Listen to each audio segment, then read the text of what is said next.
সবাইকে শ্রাবণ মাসের অনেক শুভেচ্ছা। আগের ভিডিওতেই দেখেছো দিদি বাড়িতে কত বড় করে ধুমধাম করে পুজো হয়েছে, আর দিদিও কত সুন্দরভাবে দেখো আমাকে ভালোবেসে এই ভোলেনাথের নামে সবুজ চূড় পরিয়ে দিয়েছে। আমারও খুব ভালো লাগে, নিয়মকানুন কিছুই জানি না, ভালোবেসে ভগবানকে যেইটুকু ডাকার, যেটুকু পারি সেইটুকু নিষ্ঠাভাবে ডাকার মতন ক্ষমতা হয়তো আমার কিছুই নেই। আমার থেকে অনেক বড় বড় আছে যারা ভালোবেসে ডাকে। তাও দিদি বাড়িতে এত বড় করে জাঁকজমট করে ব্রাহ্মণ ডেকে যখন পুজো হবে, যজ্ঞ হবে, তখন আমি আর দুষ্টু যাব না সেটা তো হয় না। সেটাই জন্যই চলে গেছিলাম। আগের ভিডিওতেই তোমাদের পুজোটা দেখিয়েছিলাম, বলেছিলাম খাওয়া দাওয়াটা তোমাদেরকে দেখাবো। প্রত্যেক বছর মানে 2-3 বছর ধরে করছে, প্রত্যেক বছর অনেক বড় করে অনুষ্ঠান করে, অনেক লোক ডাকে।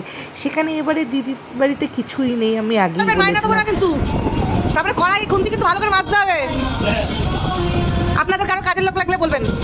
মজাকের মধ্যে তা সত্ত্বেও এই খুদে খুদে কিছু বাচ্চারা আর তাদের মা বাবা, মানে আমার দিদি যেহেতু একজন টিচার, তাই জন্য ওর স্টুডেন্টদের যে কজনকে পড়ায় আর পাড়া প্রতিবেশী কিছু লোকদের জন্য খাবারের প্রয়োজন করেছিল, এরকমভাবে প্যাকেট করে দিয়ে দিয়েছিল।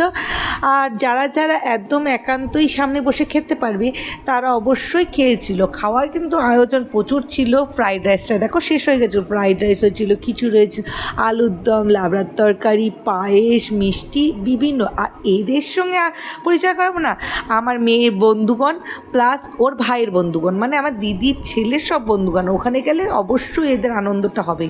কিন্তু প্রত্যেক সোমবার তো আমি আর এরকম পারি না, আমি এরকম ঘরোয়া ঘরের মধ্যে যেইটুকু থাকে এমনই কপাল। দ্বিতীয় সোমবারে দেখো আমার কাছে ঘিও ছিল না, দুধও ছিল না, দইও ছিল না, তা সত্ত্বেও ঘরোয়া পুজো করেছি।